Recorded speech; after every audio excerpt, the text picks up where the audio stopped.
Assalamualaikum warahmatullahi wabarakatuh. Kami dari kelompok 2 dengan topik pilihan niche dan riset produk tutorial kalau data akan mempresentasikan tentang materi yang sudah kami pelajari. Memilih niche atau subkategori yang tepat. Yang pertama, minat dan keahlian.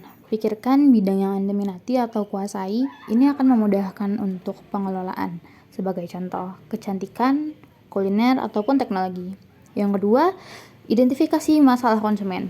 Fokus pada niche yang dapat memecahkan masalah yang spesifik, seperti contoh, produk perawatan kulit untuk mencerahkan. Niche yang terkait adalah skincare. Kemudian yang ketiga, analisis tren pasar. Gunakan Google Trends untuk melihat tren pencarian niche Anda. Dengan memasukkan kata kunci terkait niche, perhatikan apakah tren meningkat atau stabil dalam 1-5 tahun belakangan. Yang keempat, cek kompetisi. Cari tahu tingkat persaingan dalam niche Anda, niche dengan persaingan yang rendah atau sedang agar lebih ideal untuk memula. Kemudian gunakan marketplace seperti Shopee atau Tokopedia untuk melihat siapa saja pemain utama di niche Anda.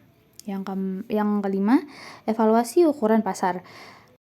Pastikan niche Anda cukup besar untuk menghasilkan keuntungan tetapi tidak terlalu luas sehingga sulit untuk ditargetkan. Kemudian yang kedua, riset produk secara data-driven, tutorial kalau data style. Gunakan pendekatan berbasis data untuk memastikan produk yang kamu pilih itu relevan dan memiliki potensi. A. Gunakan Google Trends, cari kata kunci terkait produk yang kamu pertimbangkan. Kemudian B. Analisis marketplace. Pertama, langkah-langkah di Shopee, Tokopedia, dan lain-lain. Masukkan kata kunci produk kamu di kolom pencarian, kemudian filter hasil untuk produk bestseller untuk mengetahui produk yang laris, dan kemudian lihat ulasan untuk memahami kebutuhan dan masalah konsumen. Yang kedua, kalau data. Mengumpulkan laporan tren pasar atau industri atau data industri untuk kategori kamu. Contoh data yang dicari, tren peminatan produk, demografi pembeli. Identifikasi produk potensial. Pertama, produk evergreen, produk dengan permintaan stabil seperti perlengkapan rumah tangga. Yang kedua, produk trending, produk musiman atau yang sedang viral seperti skincare dan juga make up. Kemudian, analisis kompetitor. Cari 3-5 kompetitor utama dengan mencari di marketplace atau mencari di Google. Contoh, kalian akan menjual produk skincare.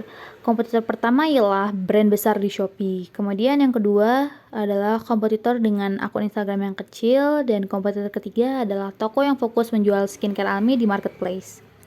Lalu bandingkan dengan berbagai aspek berikut. Yang pertama dari harga dan kemudian dari strategi pemasaran melalui influencer, media sosial, dan bundling. Kemudian gunakan tools pendukung. Ahrefs or Uber Suggest ini berfungsi untuk research kata kunci lebih dalam terkait analisis kompetitor kita. Contoh, yang pertama kalian buka Uber Suggest, kemudian masukkan kata kunci, contohnya masker wajah alami, lalu kalian klik tombol search.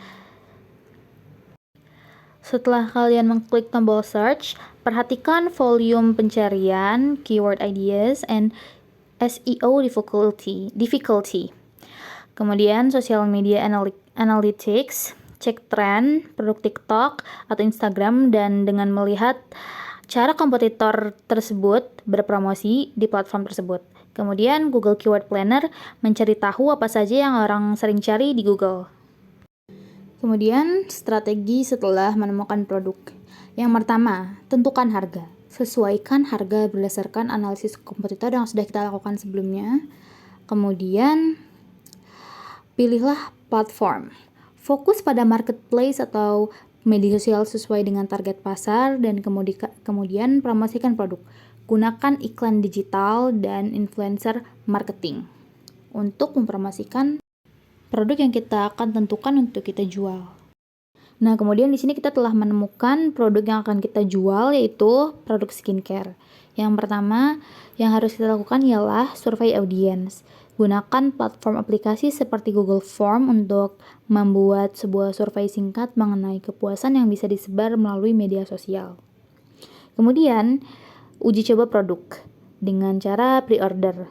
Membuka pre-order produk dalam jumlah yang terbatas sambil memberikan sampel gratis kepada para influencer untuk diulas di media sosial mereka atau di platform yang mereka gunakan, kemudian membuat miniatur produk dan menjual produk dalam bentuk ukuran mini atau travel size dengan harga yang terjangkau tentunya. Dan kemudian yang terakhir, membuat landing page. Membuat landing page yang fokus pada produk skincare, kemudian menjelaskan manfaat produk skincare dan bagaimana produk skincare tersebut dapat mengatasi masalah kulit yang umum, lalu kemudian menampilkan testimoni dari pengguna yang telah mencoba produk tersebut seperti influencer. Dan kemudian yang terakhir, melakukan call to action yang jelas seperti beli sekarang dan pilihan kata-kata yang menonjol lainnya. Sampai pada akhir presentasi ini, sekian dari kelompok kami. Mohon maaf atas kekurangan atau salah kata. Wabillahi taufiq wal hidayah. Wassalamualaikum warahmatullahi wabarakatuh.